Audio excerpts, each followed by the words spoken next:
Good evening, everyone. Welcome to the Midwest Mountaineering Outdoor Adventure Virtual Expo. Tonight we have Alex Messenger, author of the 29th Day, Surviving a Grizzly Attack in the Canadian Tundra, presenting. Alex is a Duluth, Minnesota resident, author, marketer, and photographer who at 17 was mauled by a grizzly bear.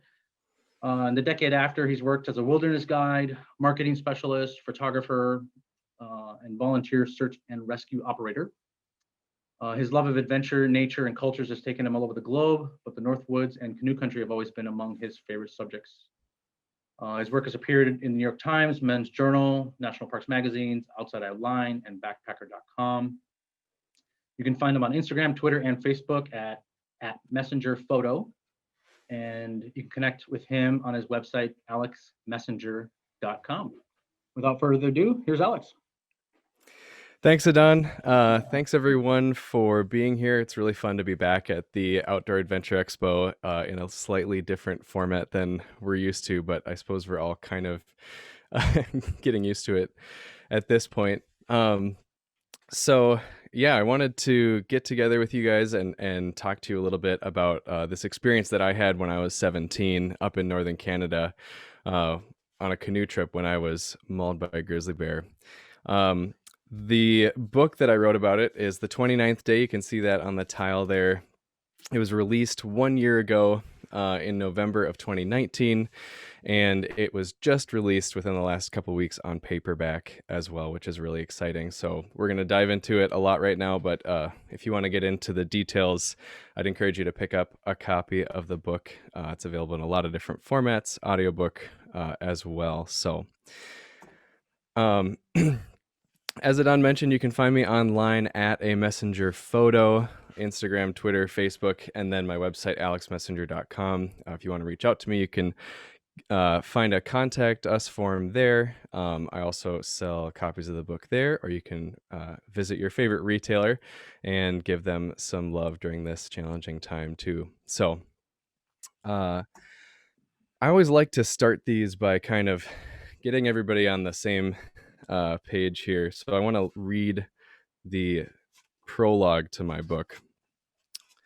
and kind of get things started that way. The cool wind blowing across the subarctic tundra rustled the thin nylon of my tent, the crisp air refreshing and relaxing me. Sunlight shone through a thin haze of high cirrus clouds, gently warming the tent, adding to my sense of well-being. I was comfortable, cozily tucked away in my sleeping bag, and soon fell into a deep slumber. It was mid-afternoon on the 29th day of a 600-mile canoe journey that I had embarked on with 5 other paddlers. From the depth of a dream, I jolted awake, sitting upright and gasping, my mind lurching toward consciousness. My chest heaved, lungs filling as if I had come up from under a wave. My dream was already forgotten. Alarmed, I looked around the tent. In a place with no sense of time, I was overcome with the uneasy feeling that I was late for something. Pushed by that unsettling sense of urgency, I threw on my clothes and shoes and left the tent, crossing the hill in long strides. I began climbing the steep, rocky ridge above our campsite. Still feeling late and shaking off the lingering fog of my nap, I was soon breathing heavily from the hard ascent. It took several minutes to gain the 100 vertical feet of the ridge. At the top, I found a lunar landscape of gently rolling granite domes scattered with smaller stones. I was 400 feet above the wide blue expanse of Princess Mary Lake and could see 30 miles in all directions. The treeless vista was startling in its grandeur, the scale difficult to comprehend. Barely able to take it all in, I turned toward another slightly higher point in the distance, topped with a rock cairn and a nookshook, and resumed my hike. My Nikon, in its waterproof case, hung heavily in my hand. I decided I would leave it closed until I reached my destination. I walked past small round boulders deposited along the ridge by lumbering glaciers eons ago. The large crescent moon of the island bowed in front of me, pointing north toward the Arctic Circle. I walked, watching the ground beneath me, the sparkles of sunlight in the granite and the green-gray blooms of lichen. The feeling of tardiness slowly ebbed, and I began to calm down, my mind wandering. I thought about my coming senior year of high school and the summer reading book in my pocket, The Liars Club. Quickly casting that thought aside, I thought of my camera in the case and imagined what I wanted to shoot first. I passed more lichen and granite, more scrub grass. Taking out the camera or reading the book seemed like too much effort right then, and the thought of sitting near the Inukshuk seemed perfect. Halfway to the cairn, I was still studying the ground, walking up one of the gentle granite domes, when something flashed in the upper periphery of my vision. My head snapped up. 30 feet in front of me, at the top of the dome, an image materialized. Brown fur. My core tightened and my pulse doubled. All the muscles from my shoulders to my legs tensed at once. I thought of the ornery musk oxen we had seen earlier. We had been warned they were quite dangerous. As my brain decoded the firing synapses and visual signals, I made a far more horrifying realization. This was no muskox. It was much worse. At this instant, the creature's gaze met mine. I was staring into the sharp black eyes of a grizzly bear. So that's where we're headed. But like with any adventure, there were a lot of steps that brought me there, and that brought the rest of my group there as well, and a lot of stepping stones that got me onto that trip in the first place. So I want to explore that a little bit. The format of this talk is going to be going through the story, and then we'll open it up to Q&A. So there's that chat function in the playback or below the playback window on the Expo site. So I encourage you to click that and enter any questions that you have. We're going to cover those as much as we can at the end of this. So questions come up, feel free to put them in. And I look forward to that discussion as we go. So like I said, this story started a long time ago, and for me it was with my upbringing. I was very lucky that my parents were adventurous folks. So here's me at a young age. My parents were both anthropologists. They taught at Hamlin University and were able to take students on these study abroad trips a fair amount. So every year I got to go with them, and they sort of instilled in me in this early age this idea of adventure and getting out there and pushing your boundaries and experiencing cultures and really being outside of your comfort zone. So after these international trips, I grew up in Minnesota, down in the cities actually as well, and we didn't start going to the Boundary Waters until I was, I don't know, 9 or something, a little bit less than that.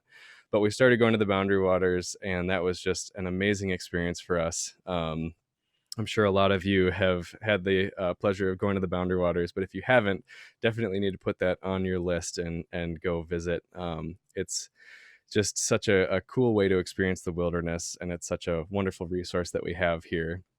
So we went there for a number of years, but it wasn't until I started going with YMCA Camp Minojan that I really realized how efficiently and how amazingly you can travel through the woods. It was there that all my skills just started to make leaps and bounds ahead of what I had learned in our smaller group. I learned how to properly stern a canoe and how to actually cook good food on trail. My family was always good at that, but Minojan has amazing food, and the guides really help foster your growth. So I started out there, like a lot of folks, with a short trip, an 8-day session, and then I made my way up the progression onto Quetico trips, and then trips in southern Canada, and then finally this long trip, which we call Oms du Nord, which is a poorly pronounced French of Homme du Nord, but it's a 50-day session, 42 days of whitewater canoeing in northern Canada. That's the longest trip that camp offers, and it's kind of the pinnacle one. So you have to go through all these stages to get up to that point. So let's fast forward from that picture there to this is me at 17 down near the bottom right. I actually, if I shave right now and I take my glasses off, I look exactly like I do in that photo. So I haven't aged today, but I have been able to grow a beard since then, which is nice. But that's me at 17. The other guys there are from my group, and the girls are from the corresponding women's group we called Femmes du Nord. Almost the exact same route, just kind of running parallel on a different river. This is in Jay Cook State Park, just south of Duluth. It's where we do a lot of our whitewater training. Anytime we went on these bigger trips, there was a lot of training that was really important to have before we get out into the wild and before we're self-sufficient. Whitewater training is one of them. We'd been doing it the year before, and then this year was brushing it up for these even bigger rivers that we'd be on. Our route would be on the Dubuant River, and I'll cover some maps here shortly, but the whitewater up there is pretty big, so the St. Louis was an excellent training ground for that. We also went over other training. We talked about bear spray, bear poppers, what you're supposed to do when you see a grizzly bear, how to avoid negative encounters with musk oxen, which is basically just avoid them. um, a bunch of other things. Went over some basics with the med kit, with the satellite phone, but all of us came into this with somewhat similar experience level to mine, which is to say we'd been going for a long time and we've been building up our skills. And so we were just adding on all these refinements before we headed out on trail again for this epic self-supported adventure. So from Jay Cook, we made our way north to camp and got fitted out there. It's just shy of the Canadian border.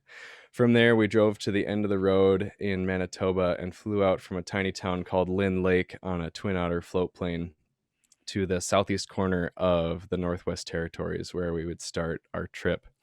So that box more or less signifies where our whole route encompassed. It's pretty far north. We would just end up shy of the Arctic Circle when we finished at Baker Lake. So at Lynn Lake, this is our twin otter float plane, and that's most of our gear right there. For this trip, like I said, it was unsupported, so we were going from start to finish without the intention of any resupplies or linking up with people to get more supplies. So everything that we brought with us was what we had at hand. So we had 3 Old Town Tripper canoes, which we had to disassemble to get into that plane, which was kind of scary. And then several food barrels, and then a bunch of different pieces of equipment, some of this safety equipment that I already mentioned. But it was pretty surreal to finally have it all on the plane and realize, like, okay, yep, now it's up to us. It's pretty it's a humbling feeling to me, and it's kind of a little bit I don't know, motion sickness kind of happens at that point, because you're like, oh, it's really real. But anyway, we got everything into the plane and then said bye to the girls and flew off from Lynn Lake. So this is over the taiga on the way to our drop-off point on Holdaya Lake. And the taiga is just this enormous field of scrub trees. They're very short, but they just extend for an incredibly large area. I believe it's one of the largest biomes in the world is the taiga.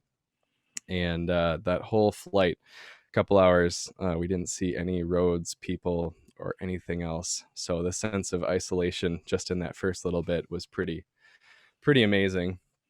This is the group partway through, but the route we had was relatively ambitious. It's about 600 miles, starting on the Dubuant River before we hit Dubuant Lake and make our way into Nunavut province.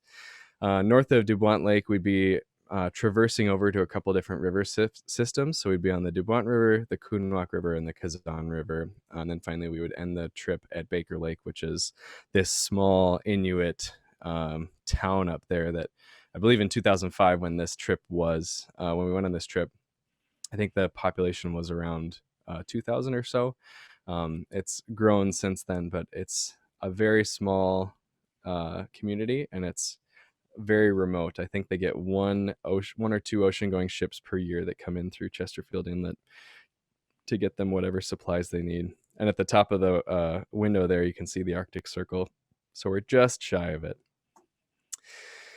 Once we landed, we were greeted very quickly by the most dangerous wildlife up there, which would be the mosquito. The blood loss from mosquitoes was pretty significant. We were very happy to have our original Bug Shirt Elite Edition, which is definitely the piece of equipment that I would suggest if you're going to be in bad bug areas. And I've seen it for sale at Midwest before. So definitely recommend that product. I didn't have it, so I learned the hard way. But Mike here did have it, and a lot of the other guys did. Black flies up there also just horrendous. Yeah, I think when the pilots were about to leave, they said, "Well, I think you're crazy. Enjoy the bugs." and that was their send off. So they left before the bugs could find us, but they found us. We also started paddling whitewater almost right away. The Dubont River, like I said, it's a really big river. Everywhere we were, the scale is pretty hard to comprehend. So this photo shows a lot more than it looks like it shows. This was a relatively minor whitewater set on one of the first couple of days, and you can see that there's still trees. But as we paddle, we're going to be making our way north of the tree line. The way that we were paddling whitewater was very conservative. We weren't going for thrills and spills. We were trying to find the cleanest line to get from point A to point B as safely as possible without getting a bunch of water and everything. So as much fun as it is to surf and all that stuff, that wasn't what we were doing. For one, the water's super cold, and like I said, it's an unsupported trip. So if stuff doesn't go the way it's supposed to, you're kind of on your own. Which is what part of this story is about. Partway through, we got to Dubont Lake. This is just before the halfway point, and this is the middle of the summer, July, mid-July, mid-late July, and it was 80% covered in ice, which kind of speaks to how far north it is and how cold. We were not expecting that much ice. We were prepared for a lot of ice, but I don't think we were mentally prepared for this much ice. It ended up being a pretty formidable obstacle, and it took us about a week to cross this lake, which is a large lake, but it was very arduous to get through that, and it made me really respect even more so the Arctic and Antarctic explorers who have had a lot of trials and tribulations on ice. At the end of Dubont Lake is Dubont Canyon, which is this amazing canyon of whitewater that was far above what we could paddle in canoes. So we're definitely going to be portaging it. It's one of the longer portages. Because this was mostly a river trip, we only portaged 5-6 times. Most of those portages were a bit longer, over a mile or so. And this one was definitely, that held true with this one. This was actually our halfway point. We'd been paddling for about almost 3 weeks, and this was our halfway point, and we decided it would be our first layover day. So we'd been paddling that entire time up until this point, and decided it was a perfect spot to take a break. We were in Nunavut now, and it just we'd accomplished traversing that huge lake full of ice. And on this layover day, we were standing by the tents there and noticed something was walking across the tundra on the far side of the canyon. And Mike and I were standing, and we looked at it, and we suddenly realized that it was a grizzly bear, and it was our first grizzly bear that we saw. We started out the trip outside of grizzly country, and then entered grizzly country about halfway to Dubont Lake. But this is the first one that we encountered, and it was very scary to see it that far away. I mean, bears are amazing to see in a safe situation, which is what this was. It was very far away. It was on the other side of a canyon. We were together, etc. But it was just, it kind of shook us. We realized, like, oh boy, that's scary. They can, just sort of appear. And, we reviewed our bear protocols. We reviewed how to use the bear spray. We talked about the bear poppers and what you're supposed to do yourself if you run into a grizzly bear, which is you cannot run. That's the one thing that you can't do, because it'll trigger the chase instinct. And then you back away slowly and talk to it in a calm voice and try to convince it that you're not a threat, and not kick in its chase instinct, and try not to antagonize it either. So we reviewed all that, and I turned to Dan, our guide, and I said, I think that's the only way I'd ever want to see a grizzly bear in the wild, is on the other side of a canyon, far away, and with it running in the opposite direction. And I had no idea that I was foreshadowing what would be happening to me in about 10 days. At the same time, we started to see muskoxen, which are these amazing animals that are straight out of the Ice Age. They've got this huge bony plate and these curving horns. They can fight off grizzly bears. They're basically like a yak crossed with a bison. And it's just, they're straight out of a different time in evolution, and they're amazing, amazing animals, but you don't want to get too close to them. As we made our way off the Dubois Canyon, we made it to a couple of different. Actually, this is when we were leaving the Dubois River to one of the other river systems, and this is a really good example of an esker. So up in this area, this is a very glacially affected area. So the glaciers swept across it and flattened the earth quite a bit. And what you see here is actually the remnants of a glacial river. So a river was going through the glacier and had sediment in it, rocks and what have you. And then when the glaciers recede, all that sediment drops down to the ground. And what you have is this raised ridge. And these are all around the tundra. You can see them in satellite imagery and in maps. They work very well for portaging because it's kind of like walking on an old railroad bed. All you have to do is deal with the wind and get up there. But this one was, I think, a 5 kilometer portage or something like that. And it took us from, like I said, the Dubois River system over to the Coonwalk, which was really exciting because this was a route that we hadn't seen mention of before. And it was one of our larger portages on the trip. The fishing was absolutely amazing. This is the biggest lake trout that I caught. We had very, very good luck with fish, and that proved to be helpful later on to supplement our food that we had, and the fish was absolutely delicious. So that we did most of our fishing on spoons for the lake trout, but the water was so cold they were very, very high up in the water for the most part. Some of them were swimming right on the surface. This one was pretty deep, but fishing up there is pretty awesome. So we kept making our way down the rivers, and then finally on day 28 we got to Princess Mary Lake, which is this amazing lake. It's huge. It's like 25 miles from end to end, and it's got some relatively significant topography for the area. As you noticed in a couple the slides, we're north of the tree line at this point, so there's no trees around. And we'd heard about Princess Mary Lake before we got here, that the camping was amazing. The views were amazing on this island in the middle of it. So we made our way to the island, which is in the back corner there, top right of the screen, right behind me, actually. And decided that we'd make camp there and have our layover day there. A couple of days before this, we'd actually linked up with the girls group, so we were kind of leapfrogging at this point. The next day, they'd be paddling past our island while we were sleeping for our layover day, and from this point on, we wouldn't see them again. So this kind of offered another sort of change point in the trip where we were going to be alone again.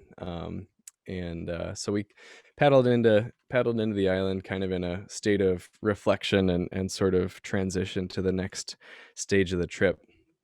And like with a lot of layover days, the next day we got up and just went from one meal to the other, breakfast and lunch, and cooking some pretty ambitious trail food like cinnamon rolls and whatnot, which didn't quite turn out what we were hoping it would turn out like, but more details on that in the book. Partway through that morning, the girls were paddling past, and they actually came up yelling at us, saying that there were bears on the island, that we needed to watch out.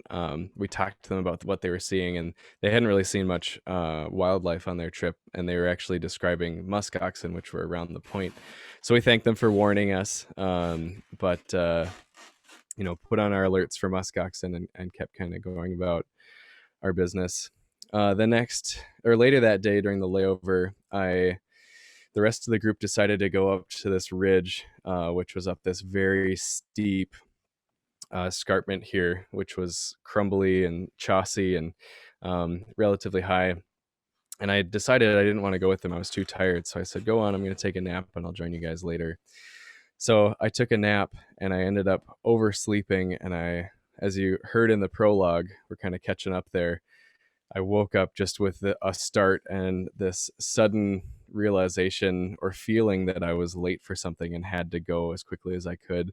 Most of the guys were already back except for Dan. He was making his way down this ridge that you see here. And so I went as fast as I could and met up with him and chatted a bit for a few minutes about what was up there and what I'd be seeing and nook shook and what have you, and then said bye and continued on my way up.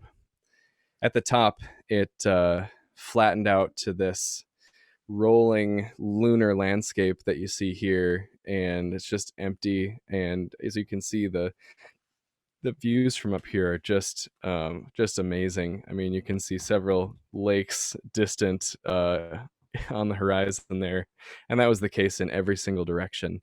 It's the highest point around, and just a very commanding view. And as I was walking up one of these kind of rolling granite domes, just thinking about whatever I was going to be doing, I didn't realize it, but there was the 600-pound barren-ground grizzly bear that was walking up the other side. And we met at the top, 30 feet apart. And as I read in the prologue, I thought at first that it was a muskoxen, and that was a bad situation. And then when I realized that it was actually a grizzly bear, I realized that this was just the worst case scenario. I was alone. I was wearing my chacos, not the best footwear for confronting a primary predator. I didn't have the bear spray. It was in the tent. That was definitely a mistake to not have it on my person. And that was our practice. It was not a super dense grizzly area. We didn't expect to run into them, much less like surprise each other with how far you can see. So I didn't have it on me. I flash back to what you're supposed to do when you see a grizzly bear. So I said, "Hey, bear, whoa, bear, it's okay, bear." And I started backing away slowly, and it launched onto its paws in a couple of stationary bluff charges and grunted just like, and I kept backing away slowly, trying to talk it down and convince it that I wasn't a threat.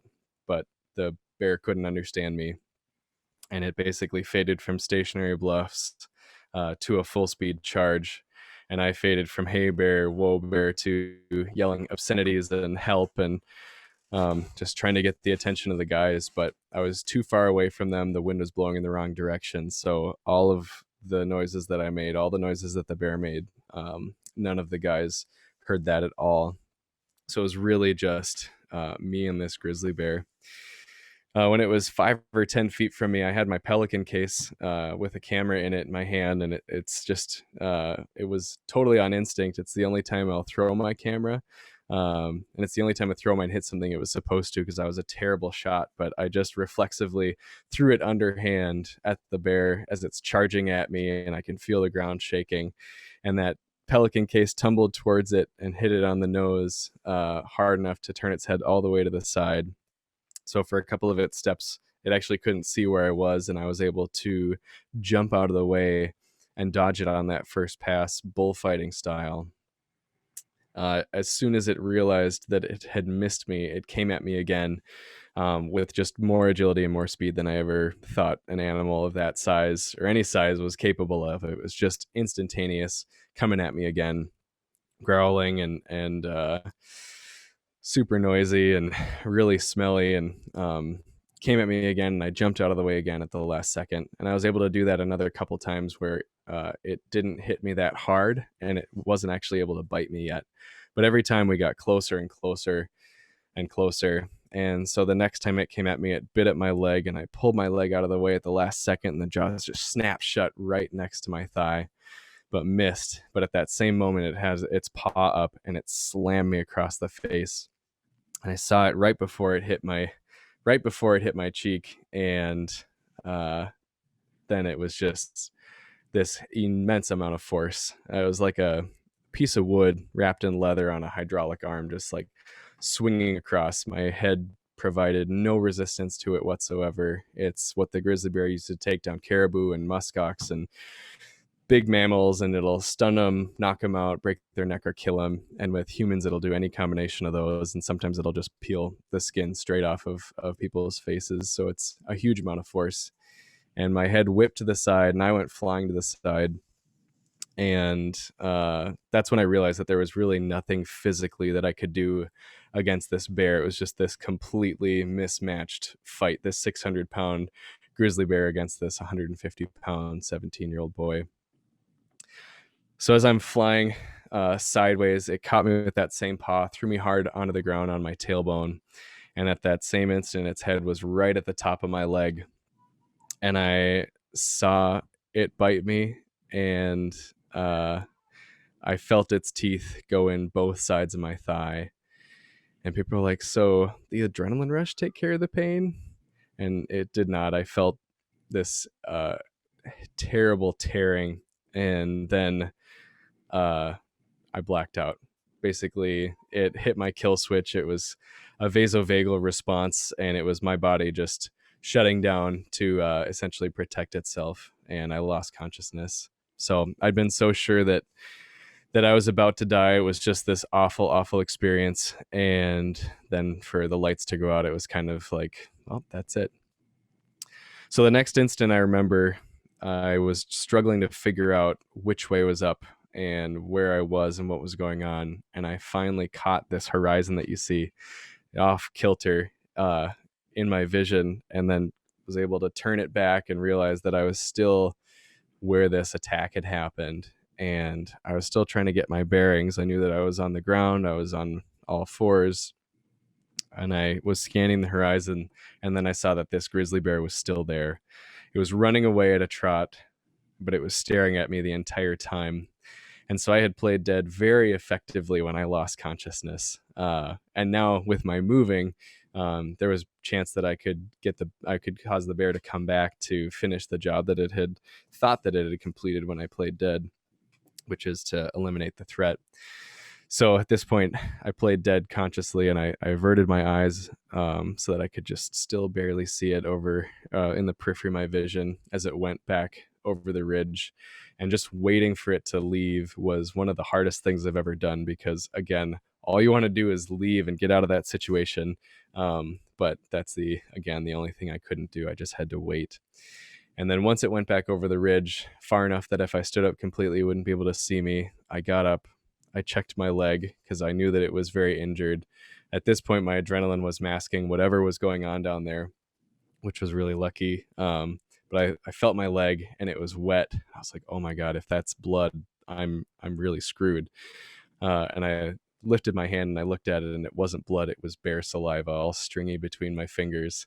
But it was awesome because it wasn't blood. So I started running back to camp, which was 200 yards away as the crow flies. And the last 50 yards were that 100 vertical feet down that I showed that picture of that ridge from before. So I still had a little ways to get back. And this is the way that it looked all around me. So there was a definite chance that I could be headed in the wrong direction and not even be going back towards the group. But I was hoping against hope that that wasn't the case, that I was actually headed back towards the guys and towards the tents. And I was heading back there as fast as I could because I knew my adrenaline rush was only going to last for so long. And I didn't know if I'd be able to move after that point, after the adrenaline went away, after it ran out. So I was going with purpose, going as silently as I could, and hoping that it was in the right direction. And I knew if it was, I would get to the ridge and I would look down and I would see the tents and I would see the canoes, and that the guys would be there. And when I finally got there, I looked down and that's what I saw. I saw the guys, I saw our camp, and I saw help. And this was this moment where I was just kind of suspended between two worlds, one where this terrible thing had just happened, and this other one where these guys had no idea what had just transpired, but they were the ones that would be able to help me. And so at this point, I checked behind me one more time to make sure that that grizzly bear wasn't there, and it wasn't. And I yelled to them. I said, "Bear!" And they said, "Whatever, Alex." I was like, "No, bear!" Except every other word was an expletive. But they didn't believe me for a long period of time, what felt like a long period of time. And I just knew that I had to get off the ridge. So I started running down and describing to them what happened. I said, "I got attacked by a bear and I got hit in the face. And I don't know if I'm cut. And I got bit in the thigh. And there's blood on my foot for some reason. And I don't know why." Because my feet, like I said, were in chacos. And I kept noticing that the left one was all covered in blood. And I had no idea where that had come from. So I was running down here. My adrenaline rush was wearing off. By the time I got to the bottom, I couldn't move my injured right leg anymore at all. All the guys, once they realized that this was actually, like, this was no drill, they exploded out of the tent and started getting first aid, emergency supplies. Dan came straight to me. Like on all the trips that camp runs, the guide, Dan, had wilderness first responder training, which is relatively high level of medical training. just shy of an EMT and specialized in stabilizing injuries and people out in the wild where you're going to be at least hours from definitive medical care, if not longer. So he knew what to do in this situation. You aren't trained specifically on a grizzly bear attack, but it's the same algorithms that take care of this situation or a broken leg or what have you. So his main concern was making sure that that grizzly bear was no longer around, that the threat was eliminated.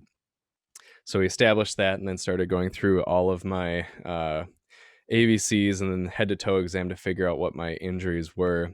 I had scrapes all over. My back had scratches down it. Luckily, they somehow didn't break the skin because I was wearing an awesome, super thick jacket, but the claws had raked me. I had scrapes and bruises all over, and then the top of my right thigh is where that bite had happened, and one of the canines had punctured a 1/4 inch from my femoral artery, which if it had hit that, that wouldn't have been saliva on my pant leg at that point. A femoral bleed drains a person of enough blood to kill him in about 3 minutes. It's the same injury as in Black Hawk Down when that guy is spurting blood and they try to clamp it with a hemostat. And in the movie, he does not survive, which is accurate. Although in real life, that guy did survive. That medic was able to clamp that. We didn't have a hemostat. Luckily, we did not need it. But anyway, we started stabilizing me and figuring out what to do next. You know, we're 29 days into this trip. We're still a long way from Baker Lake, and Baker Lake's a long way from anywhere else. So Dan got on the phone, called back to camp, and got voicemail. So he left a message, but was able to link up with them not too long after that and figure out that basically a helicopter was not an option. That's like the go-to rescue for something like this in this sort of location. But without a helicopter, the next step would have been activating the Air Force and having them essentially parachute in from like a C-130. And those personnel, their job would be to stabilize someone. Luckily, I was stable at this point, and we did not need to do that high risk rescue at that point, putting those professionals at risk or anything. So at that point, our options were to make our way towards Baker Lake as expeditiously as we could and monitor for the anticipated problems that you have with an animal bite, as well as the PTSD and things like that you have to watch out for. So this is me about 15 minutes after the attack. I look pretty good. All of my bad injuries are covered up. And actually, when this picture was taken, I had this enormous grin on my face, and I felt like it would be inappropriate to be smiling in this situation. So when Darren took the picture, I frowned because I felt like that would be more appropriate. But not that long before this, I had been so sure that I was going to die, and at this point, I knew that I was going to live. So, but yeah, not my best moment though. Either way. So the next morning, we left the island and we started making our way towards Baker Lake, like I said, as expeditiously as we could, trying to catch up with the girls group who, like I mentioned, were not that far ahead of us. And in close communication with medical control via the sat phone to make sure that we were doing the right things to maintain my wounds and clean them and everything. And I won't give too much away, but we spent the better part of a week trying to get out of here and dealing with all sorts of challenges and getting stuck in terrible storms and all sorts of things that we weren't planning on doing.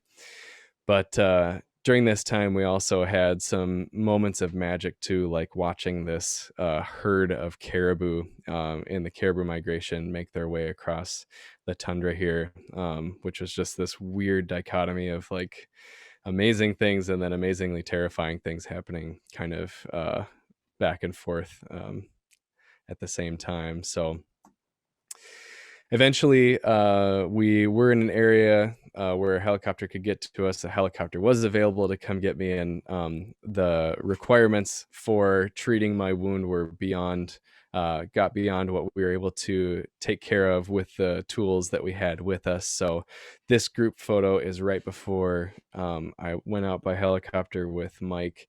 I'm on the left there in the red hat and standing, and I'd lost a fair amount of weight by that point.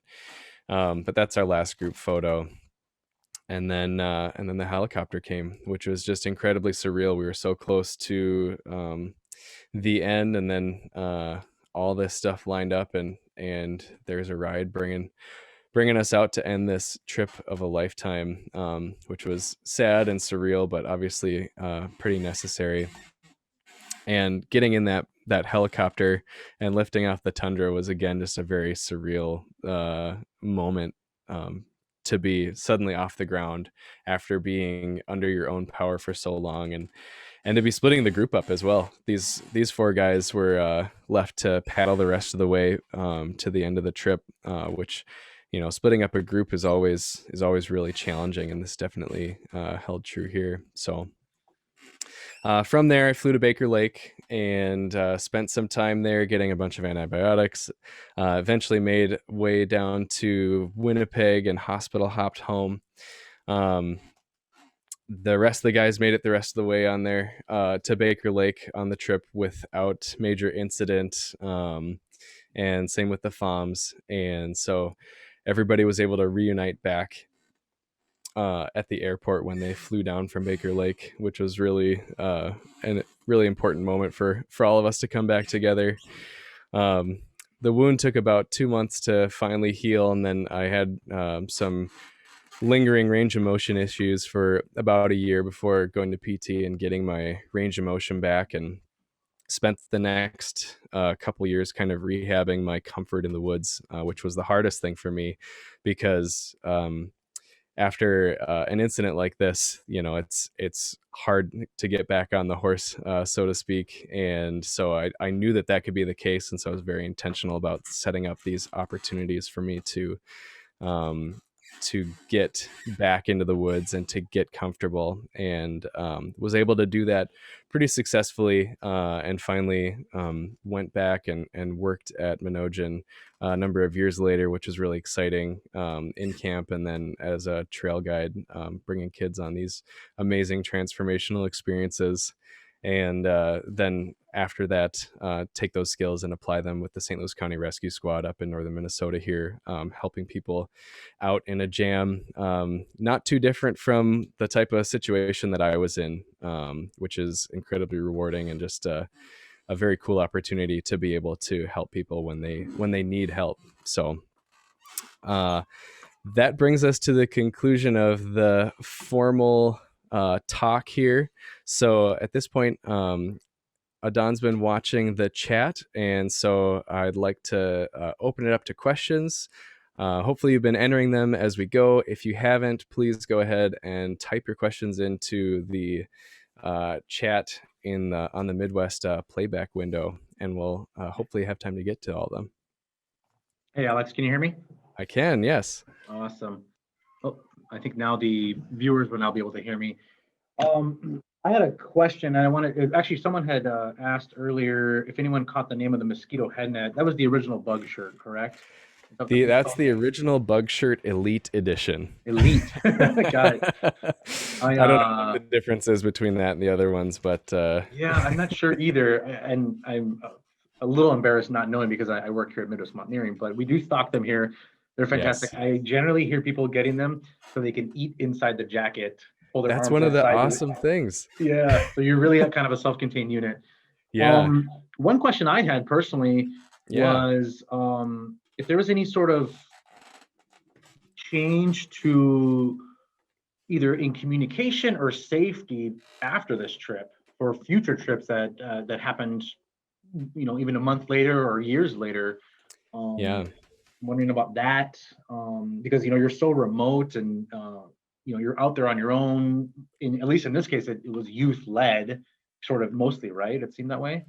The guide was not youth. He was like in his 20s, so he had a lot of experience guiding before going on it. So, but I mean, anytime that you're on a trip like that, every person is integral. So it's it's essentially youth led, except you've got this one designated leader who stepped up a lot.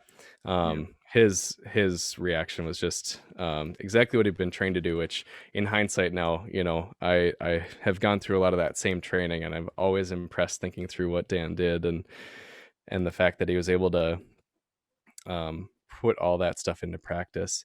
To the question about safety and kind of quality improvement that this led to, that's definitely one of the things that came from this. Right away, I worked with the camp director, Paul, and did debriefs and talked about like what went wrong, what my suggestions would be for preventing this in the future. And then they took that as well and came up with some things outside of that conversation, but there were several protocols that got changed. Several of them are more straightforward, just practices that you can solidify, and then if you do them all the time, like clicking your seatbelt, then when stuff happens, you're prepared for it. So something simple things like always having a buddy that you're with, so like you're never actually alone, always carrying bear spray with you, which are two things that I suggest to people these days when asked for advice in bear country. The likelihood of a bear attack drops precipitously the more people there are, and then anytime you have bear spray or whatever deterrent you're carrying, if it's not ready to use, it's useless. So that was the case in mine. We had it in the tent, and that didn't do me any good. Yeah. So those are simple practices. Some of the more nuanced ones where there were some tweaks to like how the med kit is arranged. The med kit was amazing. It provided us with a lot of necessary tools, but just tweaking some of the pharmacological things that are in there to make sure that it's prepared for whatever situation people get into. But then from an emergency management standpoint, kind of determining the algorithms and communicating with every different emergency group that you might have to work with in every single area that the camp operates in, so that when something bad happens again, and hopefully it doesn't, but if something bad happens again, you have that playbook ready to go. There was a lot that was prepared beforehand, but there was a lot that they were figuring out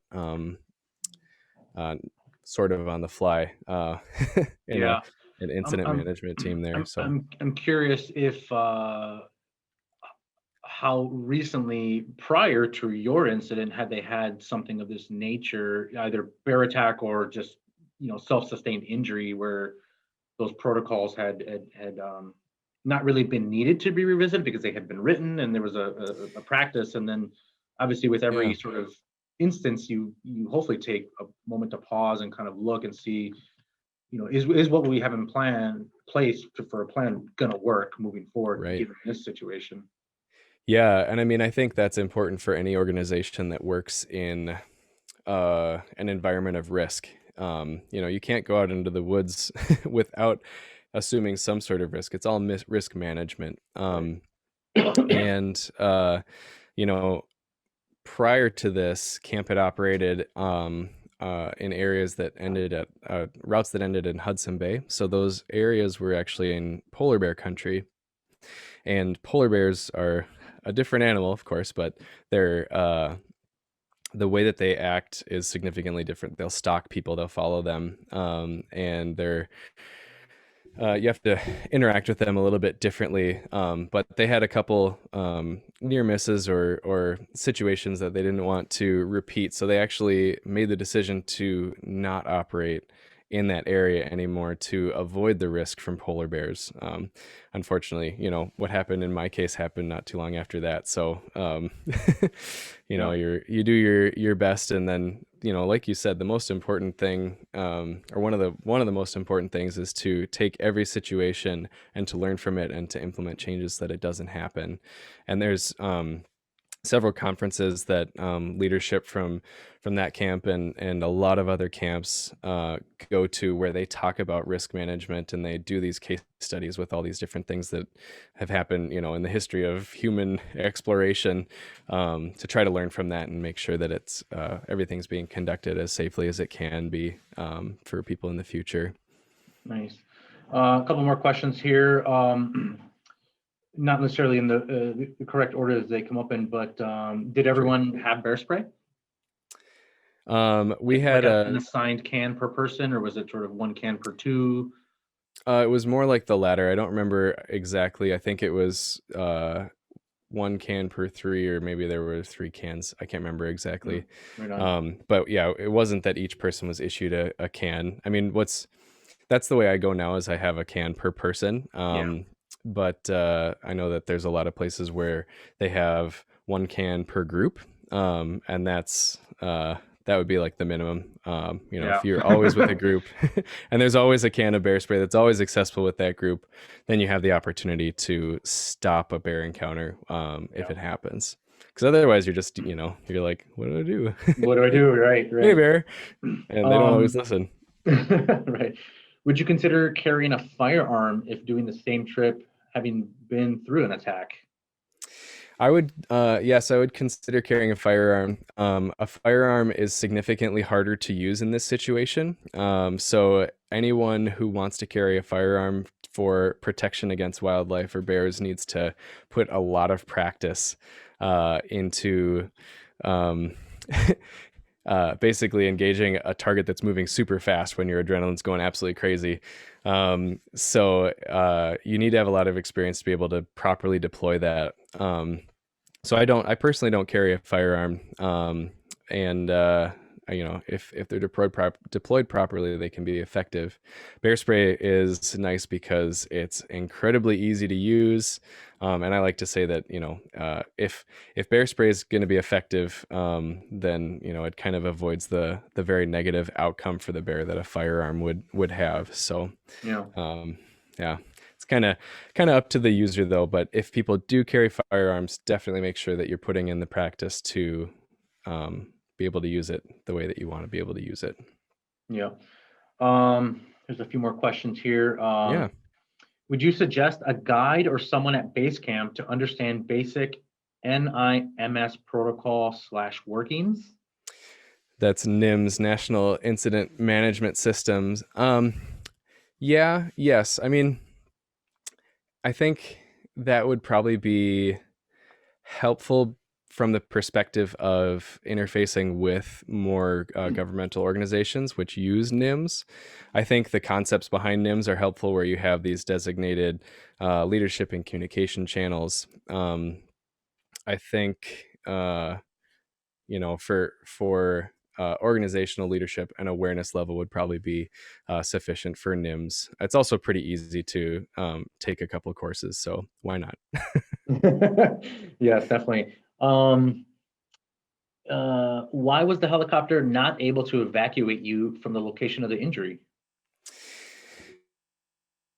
That's a good question. I think it was basically just literally not available, like not there.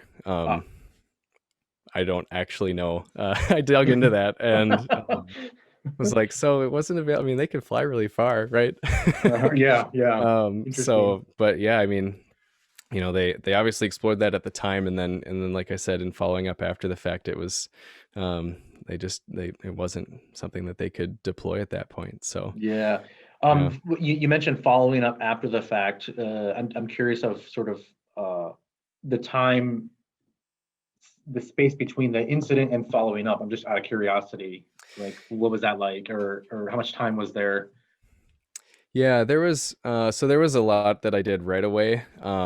But then, like, really digging into the details that I needed for writing the book, I waited quite a while. And part of that was just the discomfort with kind of like revisiting those memories and really unpacking it. I wanted to give myself time to be able to do that. The hardest one was getting back to the actual bear attack itself and doing what I needed to do to write that down. But I did a fair amount of follow up within the 3 months afterwards. That debrief with the camp director was, I don't know, within 1 or 2 days of my returning. Nice.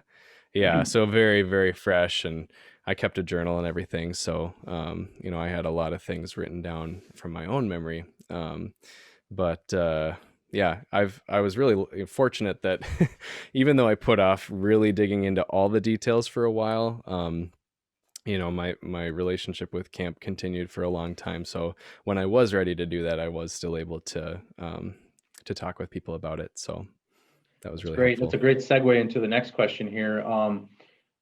Someone wrote, how do your recollections of the incident and the trip compare to those of the others?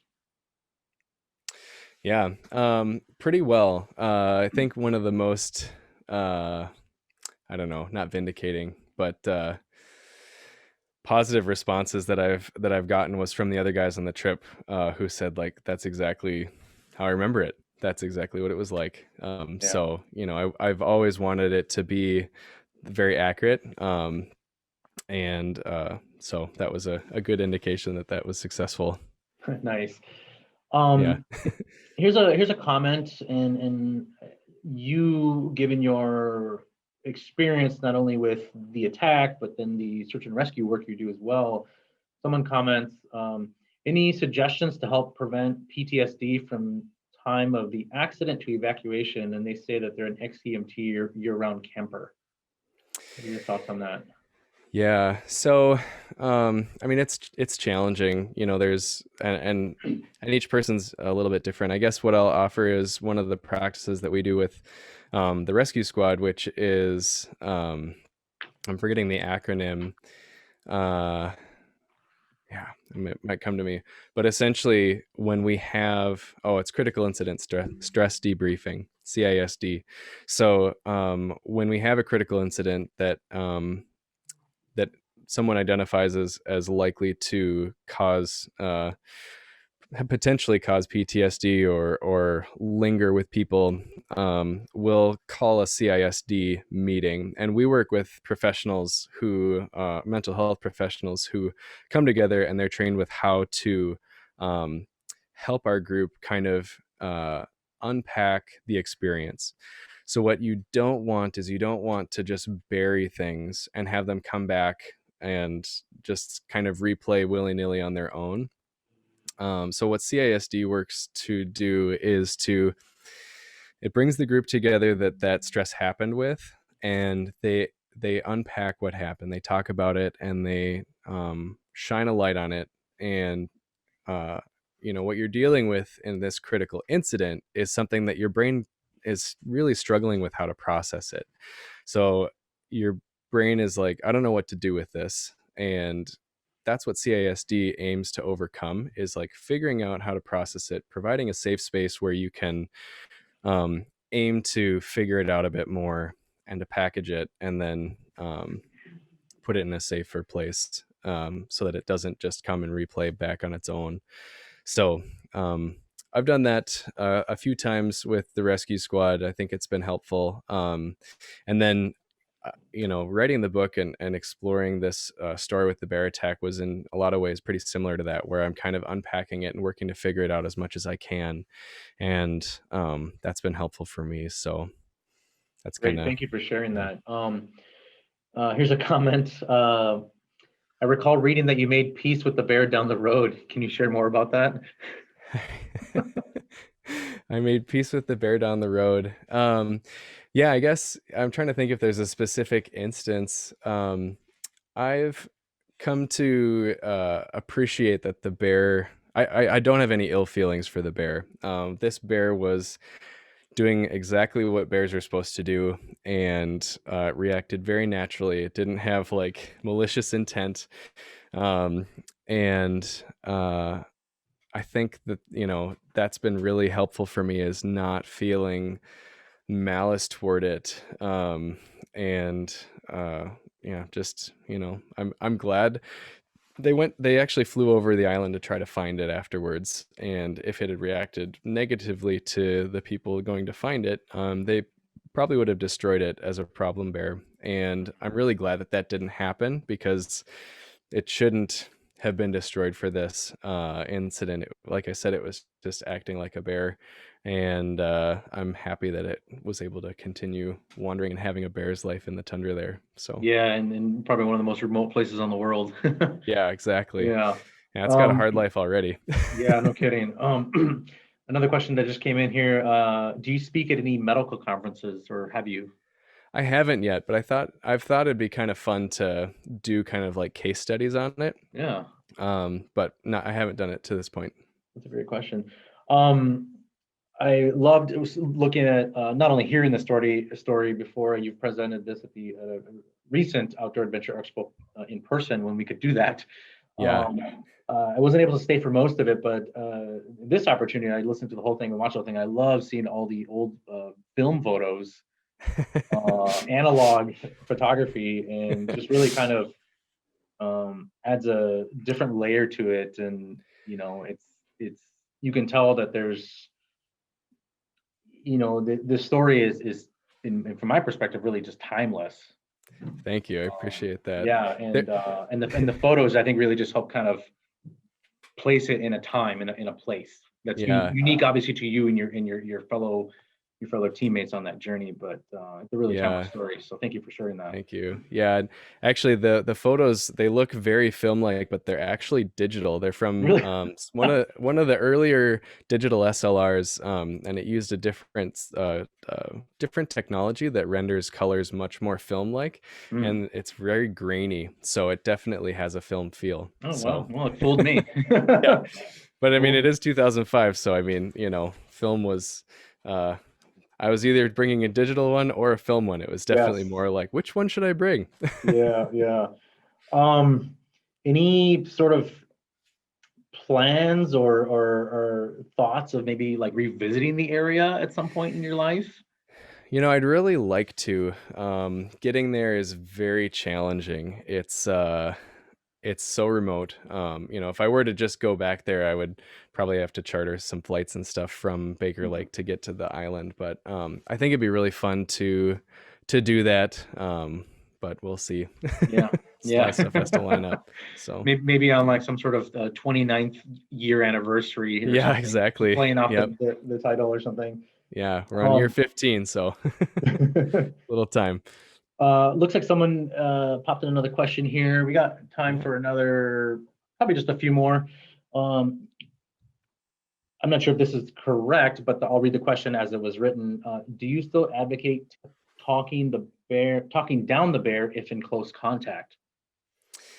Yeah, I think that's definitely one tactic that you can use. Essentially, you're trying to convince the bear that it doesn't need to fight with you. And in my readings since then as well, I've seen other people deploy that to good effect. So, what you don't want to do is have that be your only tactic available. Yeah. So try to have other people, otherwise have something to mitigate that encounter if it happens. But even more important is to um, avoid the encounter in the first place. Nice. Um, is the book available in sort of an audiobook format? It is, yep. It's Oh, great. available in audiobook, hardcover, ebook, and softcover now. Everywhere books are sold, so definitely encourage people to support their local retailers. They're having a challenging year these days, Yeah. but you can get it wherever you want, wherever you like to buy books, and then you can also buy signed copies from my website, alexmessenger.com. Hey, nice. Look at that. Awesome. Yeah, That's great. Um, sweet.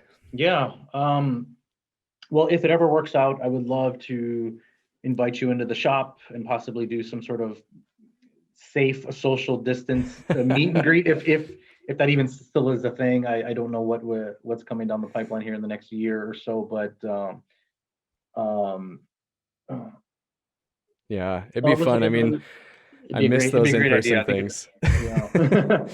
yeah. Yeah. Here's a comment. What was the discussion at the time about staying on trail rather than being evacuated?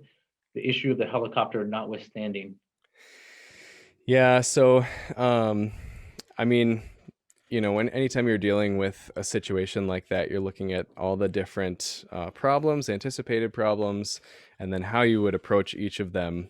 So luckily, like I said, I was stabilized, so it wasn't that there was an emergent evac requirement, Mhm. um, which would have changed things significantly. We had the skills and the tools to deal with the injury that I had at that point. So that gave us some more options. High risk rescues are high risk. So if things are kind of okay the way they are right now, and you can do a low risk rescue, you have to weigh the risk benefit with whatever it is that you decide to do. The other thing that came in to those conversations actually was PTSD, and some research had come in from the military, I think related to the war that we'd been in for, almost 5 years at that point. And, a lot of other research, I guess, as well, wherein you're less likely to develop PTSD the longer you stay with the group with which the stress happened.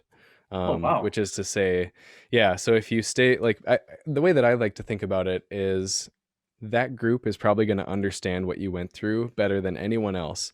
Yeah. And so it's kind of like that CASD. If you're able to unpack this event with a group that's understanding, that has some overlap with the experience, then that's of a lot of benefit. So that was definitely, PTSD is, it can be incredibly debilitating for a very long time for people. So it's definitely on the anticipated problem list, and it's something that you want to try to avoid. It's less acute than bleeding out, of course, but Right. it's something that you want to make sure you're thinking about. Definitely. Yeah. Yeah. Well, with that being said, I don't see any more questions or comments. All right. Again, thank you so much for your time, your sharing your experience. Yes. And I hope people follow you on social media and check out your book, alexmessenger.com. And thanks again. That was fantastic presentation and wonderful photos and great story. Hope you can continue to stay safe and have a great holiday moving forward to you and your loved ones. And Thanks, anything else too. you'd like to say before we sign off? No, I think it's just been really fun again. I really appreciate Midwest for hosting this, for reimagining the Outdoor Adventure Expo, and making sure that we're all still able to get inspired to be outside. All right. So Thank thanks you, for having Alex. me. Yep, Appreciate it. thanks. Likewise. Have a great night. You too. Bye-bye.